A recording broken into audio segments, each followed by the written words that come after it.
मोहम्मद अली साहब, मुसलमानों के मुद्दे की बात करना, लेकिन उनके मुद्दे उठाना नहीं, सिर्फ वोट ले लेना। और शहाबुद्दीन साहब बोल रहे हैं कि आप उन्हीं के कारण दरअसल जीते ही हैं, और कोई रीजन ही नहीं है, मुसलमानों ने आपको जिताया है, और आप उनके लिए कोई बात ही नहीं कर रहे हैं, आप हिंदुत्व की बात कर रहे हैं महबूब अली साहब। बिल्कुल, देखिए शहाबुद्दीन भाई ने कहा कि मैं लोगों के बीच में जाता हूं, मुसलमानों के बीच में जाता हूं, उनको गुमराह कर दिया।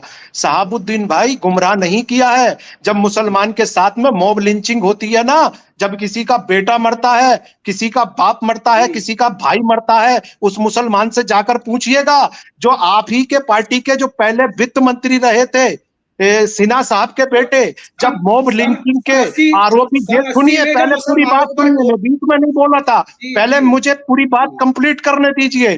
जब मॉब लिंचिंग के आरोपी जेल से छूट कर आए, भारतीय जनता पार्टी के वित्त मंत्री, राज्य मंत्री जो थे बिहार वाले, सिन्हा साहब के बेटे, उन्होंने फूल मालाएं पहनाई। ये दर्द होता है मुसलमान को जब उसके साथ में मॉब लिंचिंग होती है। आपने कहा गुमराह कर दिया, अरे गुमराह नहीं किया, उनके साथ में जो गलत काम किए गए, उनकी जो मॉब लिंचिंग की गई, उसका दर्द मुसलमान को होता है, इसलिए मुसलमान कांग्रेस पार्टी और विपक्ष को वोट देता है। मुझे अफसोस होता है कि आप जैसे लोग भारतीय जनता पार्टी का प्रवक्ता बनकर और मुसलमानों की बात कर रहे हैं। किस दिन आपने मुद्दा उठाया जो मॉब लिंचिंग मुसलमानों के साथ में हो रही है, उस दिन मानूंगा आप भारतीय जनता पार्टी के असल नेता हैं, क्योंकि आप केवल वो बोल सकते हैं जो भारतीय जनता पार्टी की स्क्रिप्ट आपको लिख कर दी जा सकती है। आप में हिम्मत नहीं है कि एक शब्द आप मॉब लिंचिंग के बारे में बोल सकते हैं, इसलिए अफसोस होता है।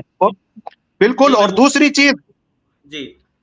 चीज इन्होंने कहा कि मुद्दे नहीं उठाते कैसे काम होगा। 10 साल से आप सरकार चला रहे हैं, आपको जानकारी नहीं है कि देश के अंदर कैसे रोजगार बढ़ाया जाएगा, देश के अंदर कैसे बेरोजगारी कम की जाएगी। जब अडानी और अंबानी के हाथ में आप सारा कारोबार दे देंगे, फिर उम्मीद करेंगे कि विपक्ष आपको राय देगा। राय हम दे रहे हैं कि अडानी और अंबानी को जो आपने दे रखा है उसको खत्म कीजिए, ये हमारी राय मान लीजिए। जी आपकी राय मान ली। बहुत अच्छी बात उठाई मेरे भाई ने, बहुत अच्छी बात उठाई के साथ मुद्दे। अगर देखिए मोदी जी बाहर जाके मीटिंगें करते हैं, बाहर कंट्रियों से कांटेक्ट करते हैं, तो कहते हैं साहब देश का पैसा उड़ा रहे हैं। इन लोगों की मानसिकता यह है कि साहब देश का पैसा उड़ा रहे हैं।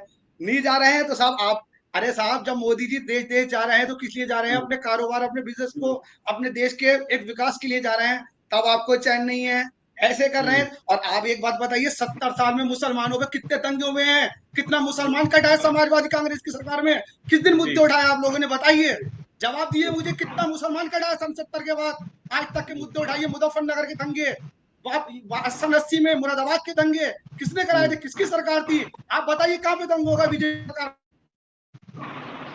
कहां पे गोली चला दी गई? ये सरकार कांग्रेस की मानसिकता है, ये बीजेपी की मानसिकता नहीं है।